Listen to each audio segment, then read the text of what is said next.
Welcome to everybody. I just wanted to read out some of what was shared in the chat so far. Solace, coming from Pomo territory, Southern Pomo territory, here today to heal ancestral lines and love up on the land. Maddie on Ohlone land, hoping to understand the symbolism of the Lulav and connect it to Jewish and indigenous traditions. And Colin, also on Ohlone territory, wanting to make a lulav that isn't shipped from overseas and made by people whose ideology I'm likely opposed to. Yes, these are all things that we've been considering as well, and we're really excited to have you here. I'm going to pass it to Gabi. Thanks, everyone. Jesse, I realized, can we do a real quick handoff of me, you sharing your screen with the slides? Yeah, for sure. Okay, thanks, everyone. So if you stop sharing screen, then I'll share my screen. Because then I realized I can't see the chat either. Yeah. Great, transparent facilitation even over Zoom. Hi everyone, really great to see everyone here today. Shabbat Shalom, Chag Sameach. If you are just loading up your Zoom, we again, please encourage you to share in the chat your name, your pronouns, where you're joining us from today, and the native name for that land and why you came. And we're gonna start with, yeah, you can go to the next slide. It was really just a placeholder reminder slide for us, with a land acknowledgement. So Rivkah and I both live on and therefore plan the workshop from the unceded territory of Huichin, the ancestral land of the Chochenyo-speaking Ohlone people, who are the successors of the sovereign Verona band of Alameda County. The Ohlone people have been living and caring for this land since time immemorial. And I want to personally recognize a land acknowledgement is just that. It is a naming of a place, and it's a naming of indigenous people's stewardship and sovereignty, but it in of itself is an incomplete act. It's perhaps aspirational. Acknowledging sovereignty is not the same thing as recognizing or upholding treaty or restoring sovereignty, but it is, at least for us, and it in terms of the connection to the Lulav, which Rivkah is going to say more about, is a ritual. And as we know from our own Jewish practice, sometimes you do a ritual and you just go through the rote recitation and it doesn't have much meaning. And sometimes you go through a ritual and you can really imbue it with like the power to change and transform and challenge oppressive structures. So we bring to our land acknowledgement today the hope that this is the year that that land acknowledgement rituals can have all the power behind them that they really require to bring forth Native sovereignty. Yeah, thanks, Gabi. Building on that, I wanted to also place us in where we are in the Hebrew calendar and how this ties into where Gabi and Jesse and I are calling from, in that we are in the month of Tishrei, and we are entering into the holiday of Sukkot, which is a big harvest festival. It's very tied, like land-based. And to me, what was really beautiful in planning this whole workshop was realizing that the whole act of creating a lulav and the way that the lulav is used in ritual in Sukkot for a whole week is really, to me, it feels like an entire land acknowledgement in and of itself, of like utilizing plants from a place where you live, holding in mind the relationships that you or others or the original tenders of the land have had with these plants, and getting to use all of that together to call in the rains, which is just a really lovely thing that I'm excited to get further into today with you all. Yeah. Great, and just one more pitch for anyone who has logged in after we've started. Hello, welcome. Please share in the chat your name, your pronouns, where you're joining us from, and the native name for that land if you know it, and why you came today. But we're going to go ahead and go over what we're doing today. Would you go to the next slide, please, Jesse? So first, we're going to do a bit of teaching. Rivkah and I are going to share what are our frameworks for making our own lulav. So what are some stories that we've collected and reasons from readings, as well as kind of 2 teachings from ourselves that really resonate for us. Then we're going to get a chance to get into small little Zoom breakouts, and you're going to share what are your frameworks, either ones you already have or one you learned today, as well as to start to share a bit of if you brought any plants with you today to our workshop. Then we're going to go through the meanings behind the traditional 4 species, as well as kind of a little bit of a how-to of our own lulav making. It's going to be really fun. Influencer videos from Rivkah collected from the urban Adamah farm today.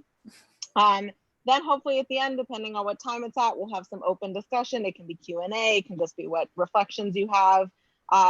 We want to close with sharing some Shechechianu and the lulav blessing, and to shake it out, to shake our lulavim. And then we'll close from there and let everyone head off to the holiday. Great. So Jesse, you can go ahead and click forward. So that's the question that brought us here today. With Rivkah and I really wanting to kind of say that today's workshop is a conversation.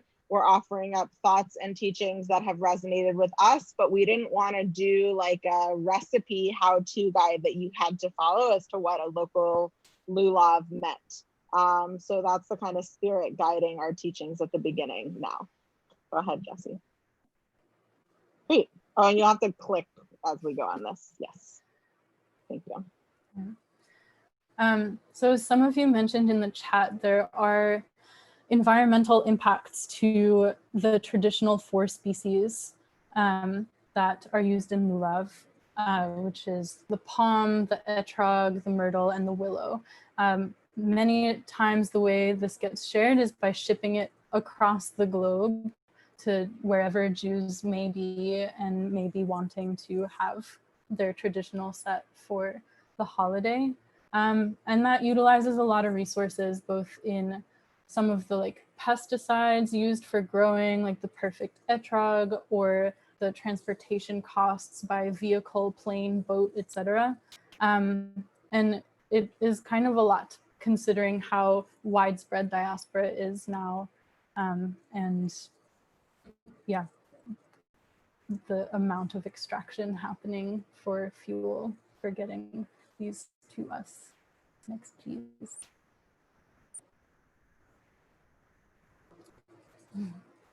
And this kind of supersedes getting to know where you are now. And so that was kind of like a guiding focus for us in this workshop also, is like utilizing the lulav as a way to really engage the place wherever you are. And this kind of hearkening to the Yiddish group of the Bund in Europe in the early 1900s, I believe, who really carried this value of being truly at home wherever you are as a Jew, and kind of separating from the Zionist movement that was also becoming alive at that time. And there's cultural and spiritual impact as well. You can continue on, yeah. There's a lot of flexibility that's come in diaspora, which to me has been really interesting, just as a way of reconsidering how you're using ritual objects in relation to accessing prior Jewish tradition. And it feels like there's a lot of opportunity and possibility there that feels very rich. And of course, there's the political repercussions of receiving plants from a different place, and Gabi's going to speak more to that. Yeah, so like a kosher lulavim, or like kosher lulavim can cost, I've seen kind of like almost like luxury ones that cost hundreds of dollars, this kind of etrog, like it's a jewel in a box. And so kind of having your own at home, if you, especially now in a time of COVID, in which unfortunately things like collective ritual can be really hard or out of access for a lot of people. Cost and just getting one at all can be out of reach. And then this question of where your lulav comes from. For me, honestly, the first time I got involved with making my own lulav was because I didn't want to buy one that was grown and assembled in Israel, because I support the boycott of Israeli goods. And so I didn't, and most, like, for instance, there's like one etrog farmer outside of Israel pretty much. And I'm pretty sure he's gotten old and retired.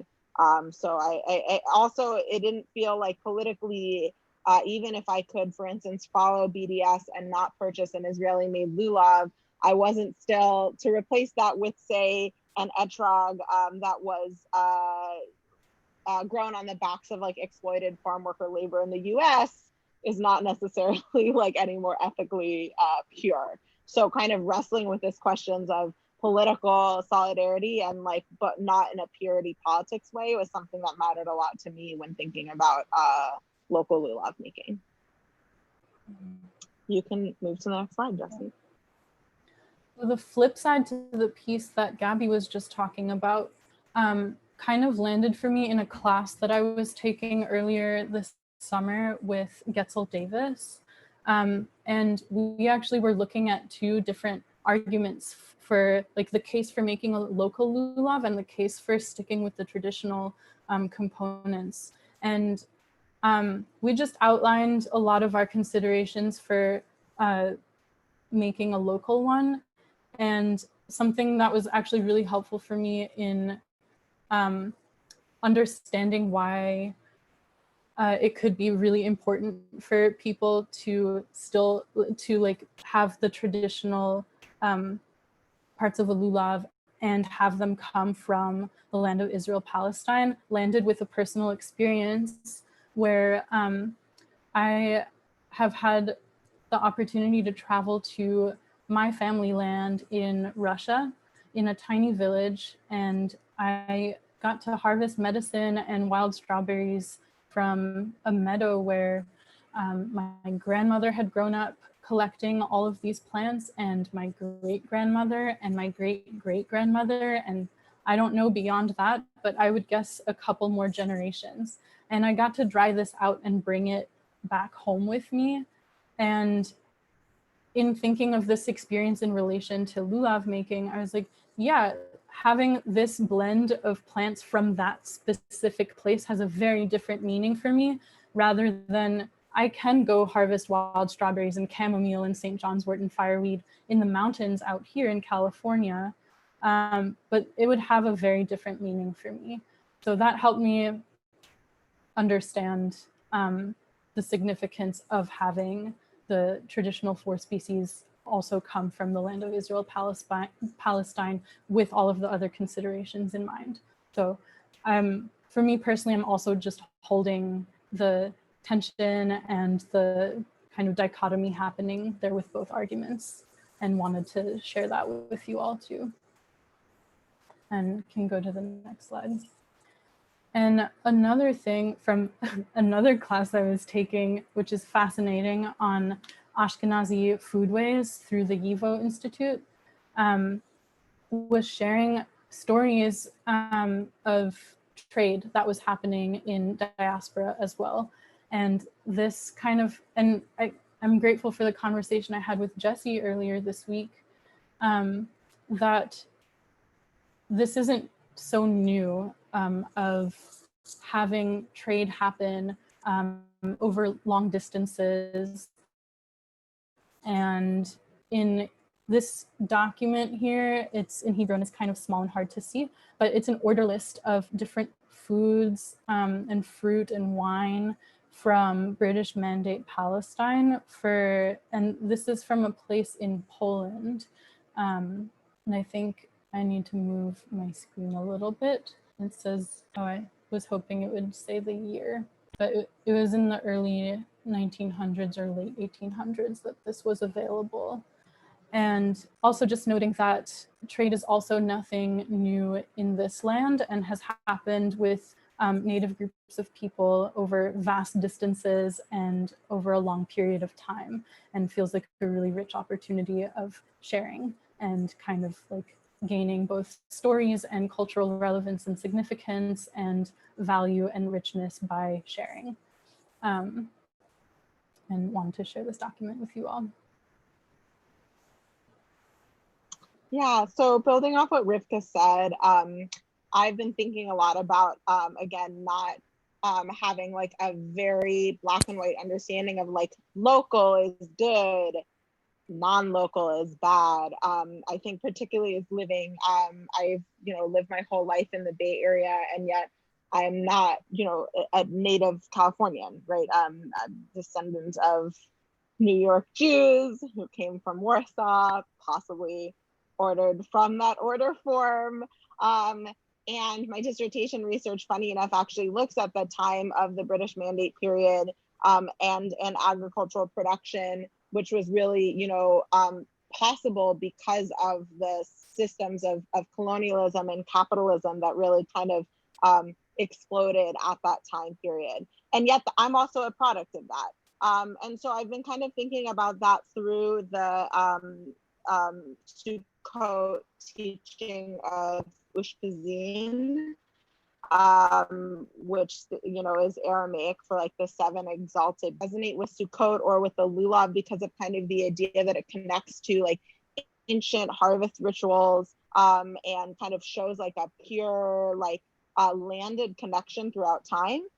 But in looking into this, I also kind of was reminded of the teachings of Sukkot as a holiday of transitoriness and transhumance, right? Of the sukkah itself as a temporary dwelling structure, and that each of the seven guests that are supposed to kind of the exalted ones that are supposed to enter the sukkah each night stands for, they each have a connection to uprootedness. So the first one obviously being Abraham, who left his homeland to go to the land that God gave him, which kind of like was, the first like Jewish diasporicness. Isaac, who left to go during a famine. Jacob, who fled from his brother Esau. Joseph, who was sold into Egypt. Moses, who fled to Midian and where he found sanctuary. And then Aaron, who wandered, the desert for 40 years, and David hiding from Saul in the wilderness. So each night actually represents uprootedness and being a guest in someone's home, not actually being like connected but you can still be a guest and still be connected. So that's connected. I feel a guest in two ways. One, I'm a guest on Huichin land. Jews on Ohlone land have been doing a high holidays and ongoing campaign to give Shumi land tax if you're living here in what we know as the San Francisco Bay Area, and to think of the personal and collective ethical obligations we have as guests on this land, even if we've lived here our whole lives, and to think about what obligations we have to guests on this land, the kind of holding the both and of many people have come, for instance, to California and the West Coast seeking sanctuary from repressive families or repressive regimes elsewhere, and yet also that we are all guests on stolen land. You can click over, Jesse. And so that kind of wrestling with Jewish diaspora and identity and rooted and wanderingness really comes up for me in Sukkot with the Lulav, because is the Lulav a symbol of a Jewish indigeneity that proves that Jews have been native to the land of Israel for thousands of years because we're still using those four species, even though Sukkot is actually both a harvest holiday and a holiday of wandering? Like, how do we, to me, it challenges kind of the ideas around Jewish indigeneity that have become very popular lately. And without necessarily, as Rivkah was saying, denying like intense, deep, meaningful connections people have to these rituals that have been passed down to us, or to these rituals that we use to connect with family and loved ones and strangers alike. And then the final thing for me around the Lulav is just thinking about how making a Lulav here where I live is still connected to questions of guest debt I have elsewhere. So I've been hosted in Palestinian homes. These are pictures of me in the almond harvest in the West Bank in 2018. And I have a memory of being in a friend's home in Ramallah, and we actually met when she was a student at Berkeley. And so I, had been to her house many times in Berkeley, and like I was at her home in Ramallah, and there was an orange on the counter, and I picked it up and I was like, hey, is it okay if I eat this? And she flipped out, not because she didn't want me to eat the orange, but because she was so deeply offended that I had asked her first. She's like, you are the guest in my home. How could you even think that you had to ask before you fed yourself? Like, this is like deeply offensive to me as like your Palestinian host, that you like didn't just like make yourself at home. So for me, as like growing up when like with kind of a neurotic Jewish mom, when I couldn't even like touch something in the cabinet without her knowing, it was like a good kind of teaching for me around like there are guest debts that like can't ever and maybe shouldn't ever be repaid. That doesn't mean that I'm not accountable to things like reparations and undoing systems of justice. It just means I'm thinking kind of deeply about like, what is the difference between exploitation and hospitality in my personal and in our collective rituals? And I think Sukkot really brings up that for me. So those are some of our teachings around like what are our considerations around like why make a local lulav or why rethink this ritual at all. We would love for us to get together in small groups to be able to have that conversation. And I think based on the numbers we have here, Jesse, I think we could do like groups of 3. Does that sound right to you, Rivkah? Yeah, that seems good. Great. And that will take about 6 minutes. So everyone gets about 2 minutes to share, maybe. Does it sound okay? And then we'll come back and we'll maybe hear from a few folks that want to share. So yeah, the question on the table to discuss is, what are you considering when making your own lulav, whether you're actually physically making one or making one in spirit? What are you considering? Did any of these considerations resonate with you? Do you have others that you're bringing to the table? And if you brought a lulav with you to the workshop, then it's also an opportunity to share some of your thought process that went into picking which plants. Mm-hmm. Yeah, and we'll have a chance to also share as we go through the 4 species, kind of more on that. So Jesse, whenever you're ready to whisk us off into the groups of 3. Gabi and Rivkah, do you want to be in groups with people or do you want to stay? Maybe not just yet. You can assign them without us. Okay. Just a moment. I almost have them all queued up. There's one group of 4. Okay, so I'm gonna whoosh you away into your rooms now. We're just gonna take like a couple minutes if anyone feels like they want to unmute themselves and share out loud something that they came up for them or that they heard in their group, or if you want to share in the chat any reflections on why make your own lulav, or some of the things that came up around sharing a lulav that maybe you brought to the group. So folks can we're small enough that you can just unmute yourself and start talking, or if you'd prefer, you can go ahead and type in the chat.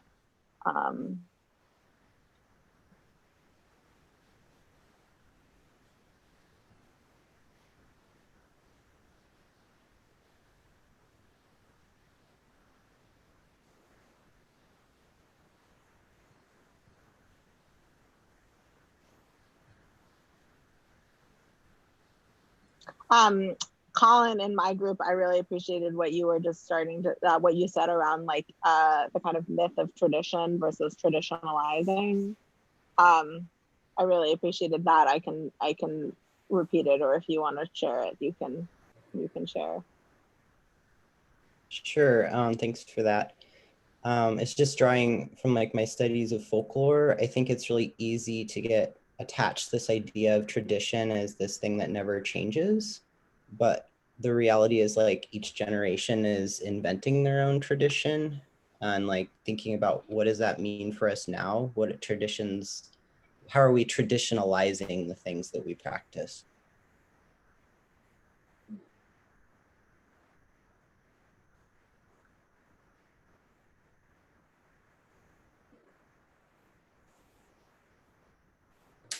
I want to put Maddie on the spot also because I really loved what you were sharing about how it's parallel to disconnection in the food system, and would love if you wanted to share a bit more about that. Yeah, I was just saying, someone in our group was saying that they've never bought a lulav before, and I also hadn't, and was just like totally surprised by how expensive they were, and also just annoyed at like how you have to buy something, like buy willow, which is in a lulav, without recognizing that willow is all around us and grows around us, and just palm as well. And it being similar to food, like there's such a strong disconnection between food. You go to the grocery store, you buy it nicely packaged, that's it. And so that just being, I can speak from like an American perspective of just being totally disconnected from plants and food and meat and all of that, just as something you buy and then that's it. But how are you actually in a relationship, and also hold knowledge around all of these life-giving resources. Yeah, and I think what you're, oh, go for it, please. No. Can I go for it? Yes, please. I think that's a terrific connection. But I wanted to say a couple of things. One thing is the lulav costs nothing. Living in Israel as an Israeli, the lulav costs nothing. It's the etrog that you're paying for.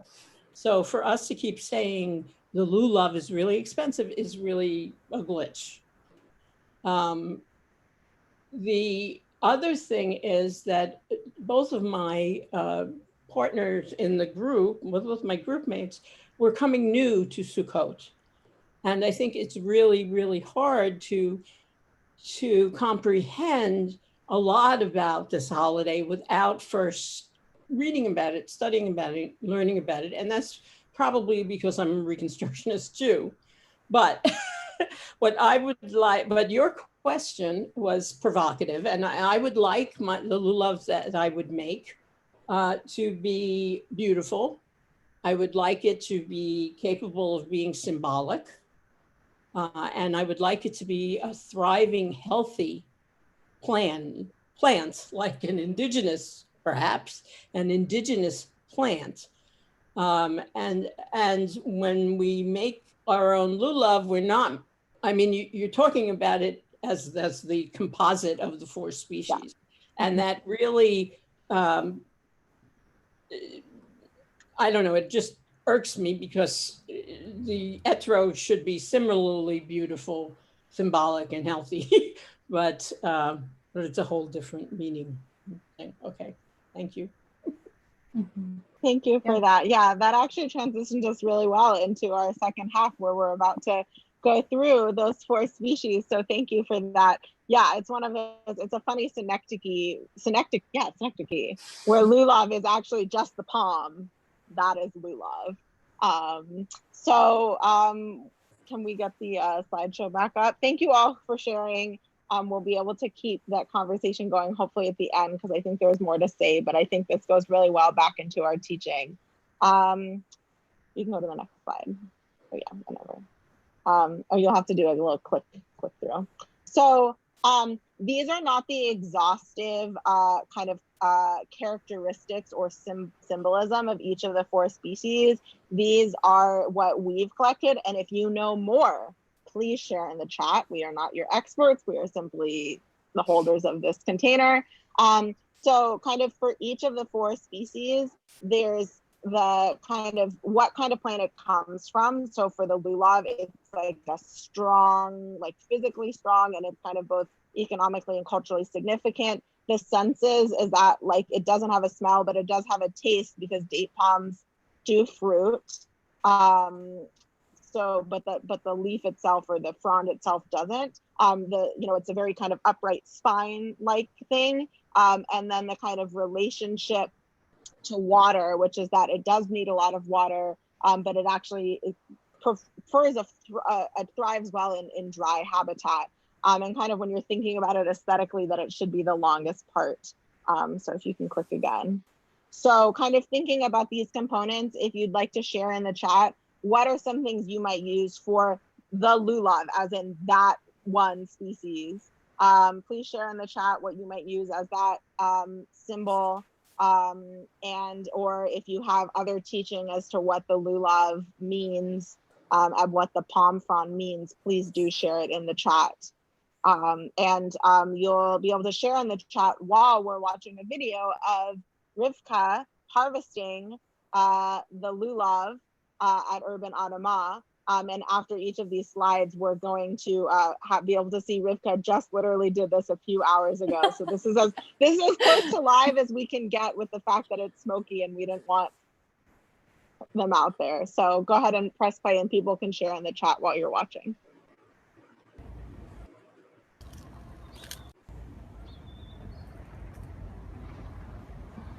Hello from Urban Adamah. I'm here with Jesse, our amazing tech person and current videographer. This elder has been growing here for a long time now and is quite stunning and very tree-like. This is a really special native plant that grows here. It has beautiful, frilly leaves, and the berries are really medicinal and are used for all kinds of immune purposes by native people and other cultures around the world. It doesn't just grow here. And I wanted to use this plant for my lulav because it has a really beautiful tall stem with a lot of leaves. And referencing the date palm, it also has the fruit that you eat that has a really lovely taste. And I'm really grateful to Vincent and Louis at the Ohlone Cafe for introducing me to the Chochenyo name for this plant, which is Chishnan. And for me, it feels really nice to get to call plants in a particular area by the name that they have been called for thousands of years. And when I harvest from this plant, I usually collect the berry clusters and will cut right above the leaves to encourage these to keep growing out. But in this case, since I'm using the branch, I'm going to cut it close to the base. And there's my lulav.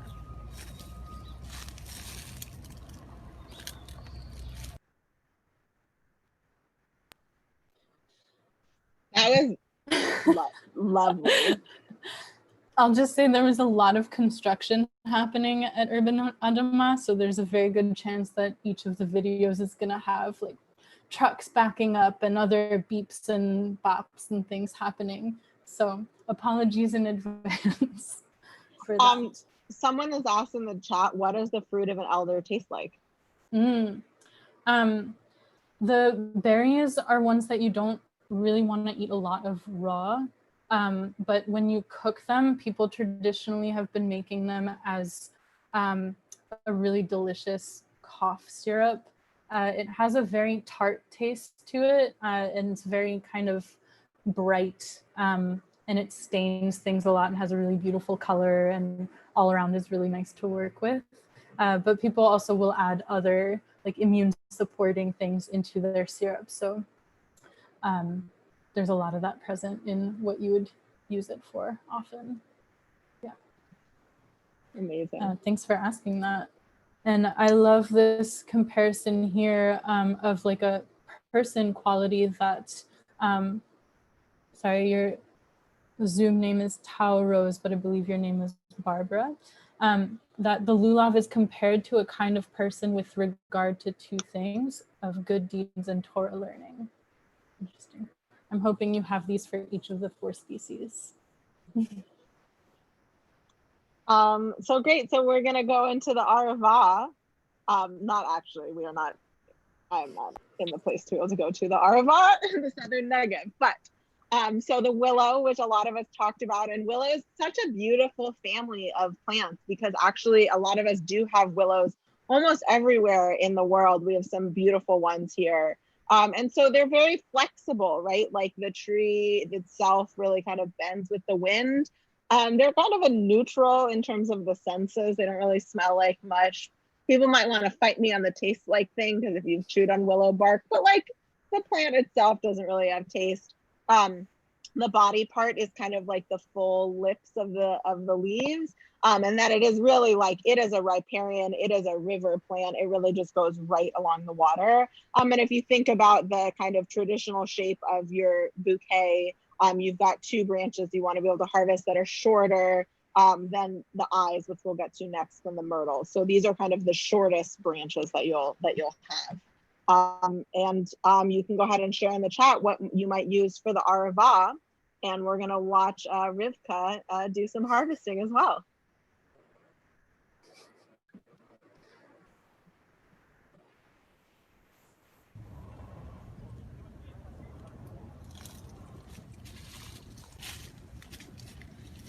Hello from another part of the farm that is particularly dense and jungly and lush.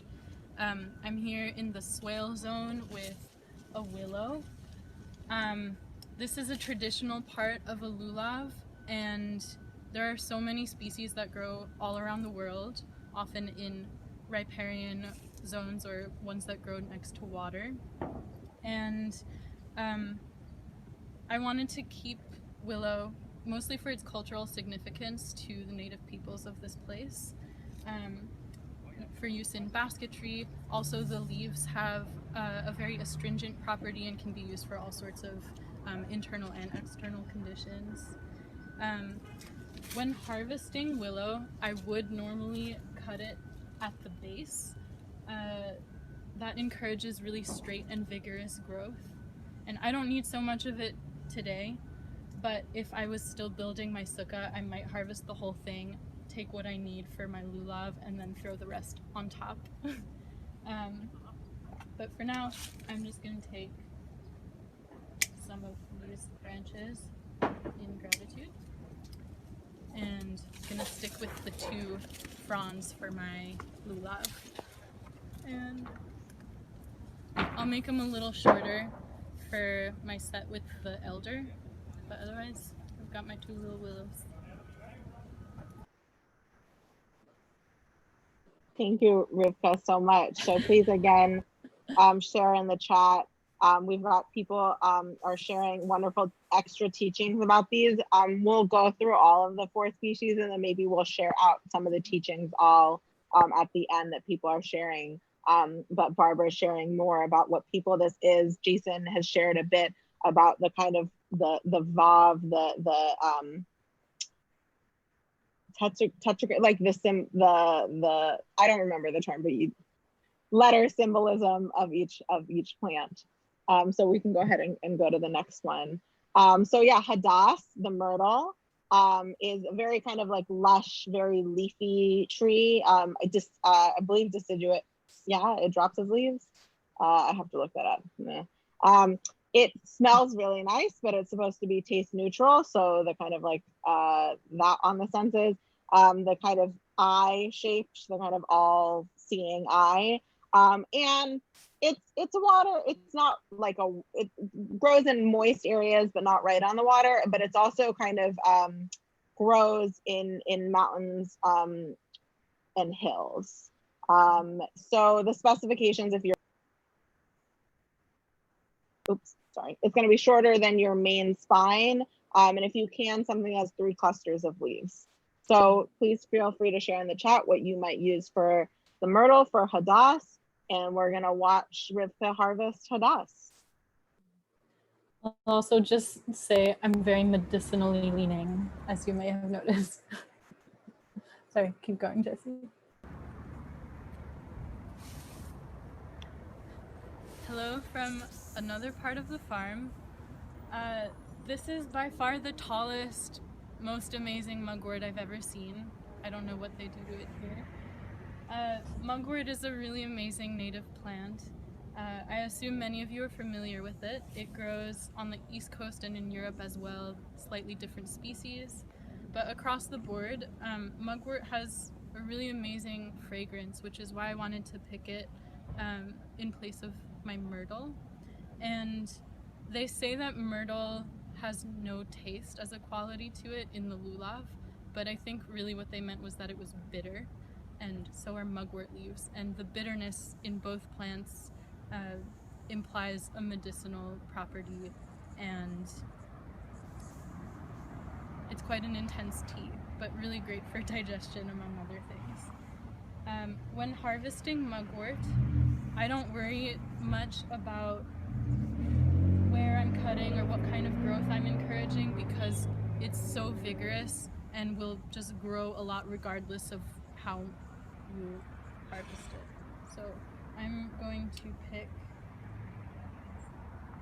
an approximate length of how I want it, and I will collect 3 branches for my lulav set.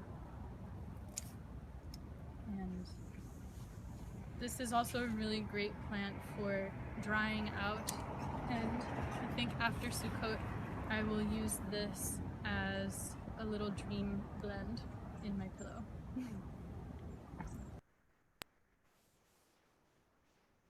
Thanks, Rivkah. So please feel free to share any inspiration that comes up for Hadath. I was also going to say, like, it's really beautiful to see you share about your harvest in each of these.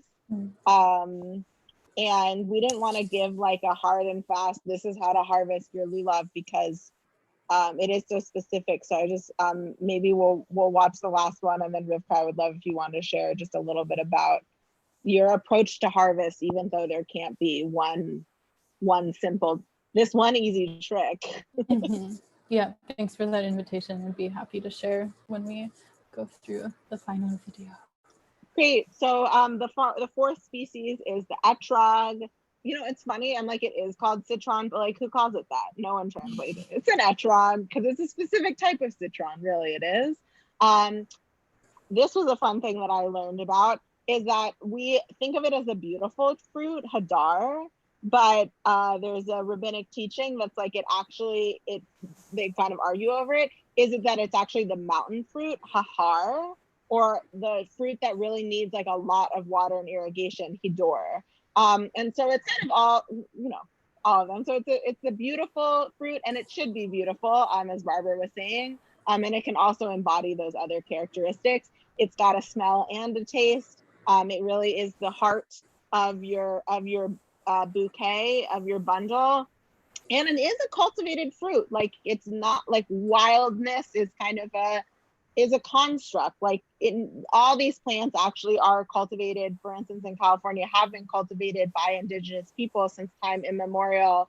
And like, cultivation is fine. Like, it's good. That's how humans relate to plants. And it doesn't have to be everything is just like found au naturel. But whatever you're doing, it should have the little stem attached, whatever that looks like for what you're finding. So please feel free to share in the chat again what you would use for an etrog, and we're gonna watch Rivkah harvest.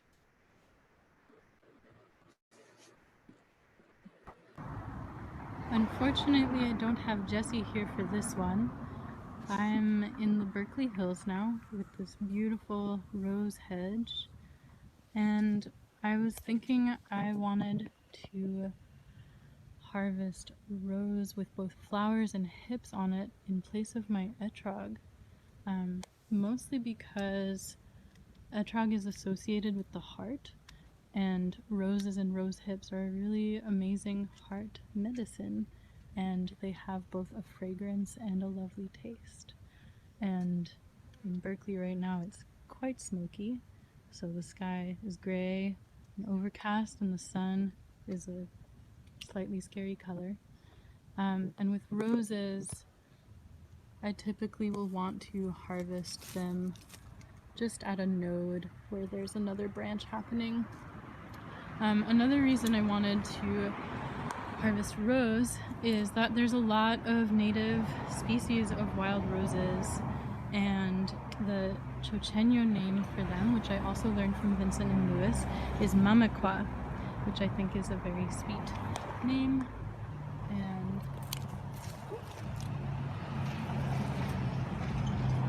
there I've got my little flower and bud zone, and I'm gonna look around and see if I can find some rose hips here as well. It looks like these are not quite ready yet. Thanks. Rivkah, I want to know if you want to share. Oh yeah, the rose hip. We didn't get to really see it in the video because they weren't quite ready. I'll find an image to throw in the chat of which the hip of the rose is. If you want to share a little bit about general kind of good things people should consider when harvesting if they don't, or questions they could ask if they don't know how to harvest. Yeah, thank you. As you pointed out, I make a point of sharing how I'm harvesting each thing, and they kind of all the different plants will want different things, and they're also plants that I have a pre-existing relationship with, and have kind of like seen over time how they react to certain harvest cuts. So like the difference in the willow, and this applies to the elder also in general, is like you can cut it really close to the base and they'll respond really positively and like send up a lot of growth, versus something maybe a little slower growing and viney like the rose that I was harvesting. I would want to encourage some of the other branches on that piece to grow wider. And what else have we got? Yeah, there's, in general, my practice is to visit a particular place over time and build a relationship with the plants. And I'll often bring offerings because they sustain me in so many different ways, either for food or medicine, or just like smelling the lovely scent of a rose can be really helpful for my day. And so I'll bring things like pennies or bits of my hair, or sing a song or some kind of offering for the plants.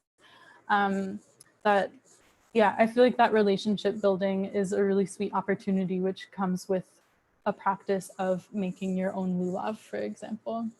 And appreciate that Maddie brought that up in relation to food, of just like, yeah, to me, all of this feels like having relationship, and over time getting to know what each of the different plants wants or responds to. And yeah, happy to answer more questions, and thanks for sharing the photo of a rose hip. So we can take a few minutes now for folks to share anything that's on their mind. It can be specific questions, doesn't have to be for us, can be to the group. It can be more teachings. Barbara's shared the kind of people that the etrog and willow and such kind of stand in for according to the rabbis. We have a few minutes for open discussion or Q&A depending on what's on your mind, and then we'll close a few minutes after the hour with some blessings. But we just want to open it up to the virtual room first. And in fact, we can probably stop screen sharing, Jesse, if you want. That was just that side was just to remind us, like, oh yeah, remember when we could all stand around in the sukkah and just chat? We'll want it up for the blessings, actually. Yeah, we'll want it up for the blessings, but we can we can stop screen sharing for a few minutes and then come back to it if you want. If you can spot the lulav and etrog in this photo. Yeah, exactly. Okay, I'll stop sharing now. Yeah, and then we'll come back to it for the blessing shortly. So yeah, Friday afternoon, some of us are literally walking through the smoke. But if anything's on anyone's mind, we have a few minutes now before we close with blessings. Oh, Colin, great question. Is there a blessing you say when you harvest plants? I'm not familiar with one for harvesting them. I know there are specific blessings for when you're eating different kinds of foods and plants as part of that. Also for smelling different plants, like I might say the besamim blessing for when I'm smelling the rose part of my lulav. And yeah, I'm curious if other people in the room are familiar with a harvest blessing or something related. I mean, hypothetically, for instance, like the fruit of the vine, like you usually say before you're about to eat it, but anything that has a vining fruit, you could use, B'rei Pri Hagafen for kind of as like just thanking for that. or pri ha'etz or things like that. So depends on how much you like want. We make our own traditions, so that's a tradition I might offer to you. Is kind of a way to bless the plants parts themselves, even if you're not about to eat it. Maddie, if you have any around, like specifically, around Earth's wonders. Oh, there is a blessing when you see something beautiful. Barbara is nodding, so if you remember that one, come somewhere in my head. Oh, you just muted yourself again. This thing that always That's okay. is a problem. It's a great question, Colin, and I think Shehecheyanu works there as it works in so many places. But there is that blessing of a wondrous thing, which the rabbi said when at the conclusion of my wedding, how a couple can be a wonder. God has created this, but that didn't work out so well. But anyway, I think there's room to make a new blessing. And the person I'm going to ask is someone who belongs to my Chavurah, which is, or Zarua, Marcia Falk, who has created so many great non-hierarchical, such a hard word to say, blessings. And I'll see what, maybe she'll come up with one and she can name it for you, Colin. I think we would all love a Marcia Falk blessing for harvest. I was going to say, there's Osei Masa Breshit, who forms the wonders or who forms the works of creation. So that could be one.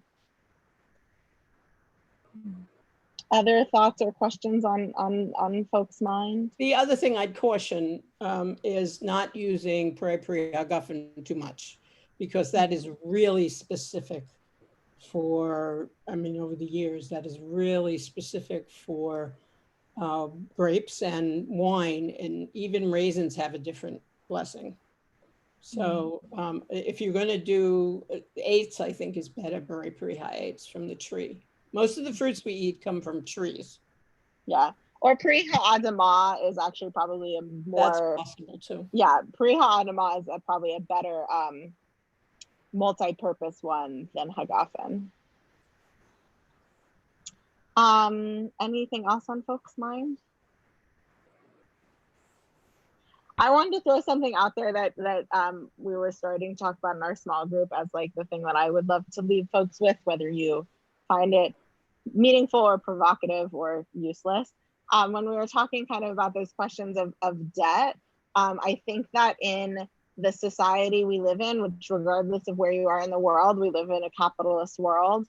We've been taught that debt is like a really oppressive and exhausting thing. Like to be in a relation of debt is both to be like totally normal. You can't live your life in capitalism without debt, and is also kind of like to always have death chasing down your door. And debt kills people every day, particularly here in the US.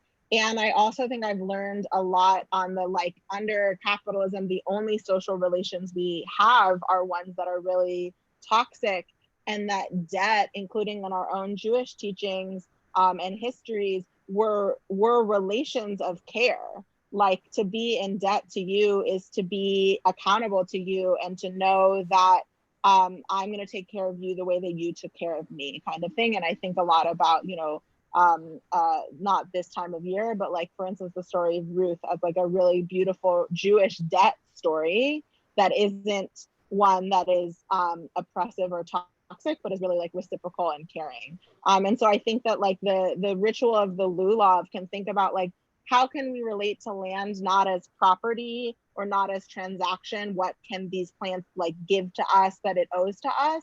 And how can we think of ourselves as guests on stolen land in a way that is accountable for relations of debt that are killing us? And can we think of different ways to relate otherwise? I think is a question I've been wrestling with and will continue to. Any other, Rivkah, do you have any closing reflections you want to share?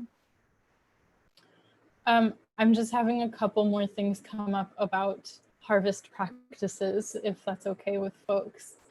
I'm realizing also a big piece for me is like asking permission, and part of what that looks like for me sometimes is actually just like speaking out loud to the plants, but also just observing, like seeing what's there first and seeing like, is this a healthy plant? Is this something that needs to be left alone because it's so young and like needs time to mature? Or is this something that could actually really use help with like some thinning and would benefit from me gathering parts of it? What stage of life is it in? Is it about to flower? Should I leave it so that it can produce the seeds for the next year? Things like that. So that it's kind of like a permission conversation that I have that feels important to have as well. Yeah. I'd love to comment on that real quick as well, of like, in asking plants for permission to take them, you actually have to be willing to hear a no, and be willing to listen for a no. And it's something that I've had to learn how to like cultivate. Like, I feel like if you ask a plant, it will tell you, but you have to pay attention to like, and build that relationship of what communication looks like between you and plants to be able to understand what their no looks like. So. Yeah, thank you for adding that. Well, thank you everyone so much for coming. Does anyone have any last reflections they want to share? Okay, well, we're so glad that you took the time on Hag afternoon or evening. I think some of you, it's already coming down to darkness time. So Shabbat Shalom and Chag Sameach. We're going to close with some blessings together. If you can all just stay with us for a second. Jesse, do you mind getting up the slide so we can read them off together? Can I just say one thing that speaks to your story about the orange? Sure. When you use a lulav and etrog, it needs to be yours. So when someone comes to your sukkah and you have a lulav and etrog, you give it to them for the time that they're using it, and then they give it back to you. So it's very in keeping with the holiday. That really, it's like an intentional and like a fully giving of itself without expecting in return kind of thing. Beautiful. Great. Rivkah, lead us away, please. Great. I'm taking my headphones off. Can people still hear me okay? Yes. I, similarly to other people in the group, have not had much experience actually with shaking my own lulav and etrog. And I have all of the plants that we harvested at the farm and near my house today. And if you have yours nearby, now's a moment when you're welcome to take yours and shake yours. And if you don't have one, you can either have one in mind or use your body as one. And just as a way to close, we can also just shake everything, shake the plants, shake ourselves. And you're invited to stand if that feels possible or interesting for you. And just wanted to take a moment to say the Shechechiyanu together before we shake the lulav or ourselves. So we can read along here, and I'll just say, Baruch atah Adonai Eloheinu melech haolam asher kitshanu b'mitzvotav v'tzivanu al natilat lulav. Oh, that was the shaking one. I'm sorry. All right, I'll just shake after now, just rolling with the whole evolution of the lulav practice and the blessing saying. So I'm going to start with the east and make my way around in a circle to the south, and shake it a few times. And you can also take this moment to close your eyes and connect with where you are, either in yourself or the actual land where you are. I'm going to shake to the east.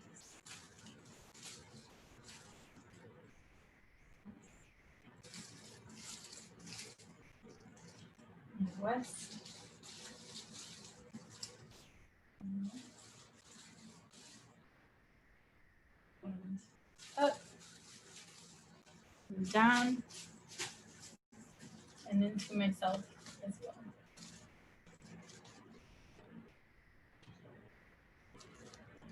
And finally, the Shechechianu.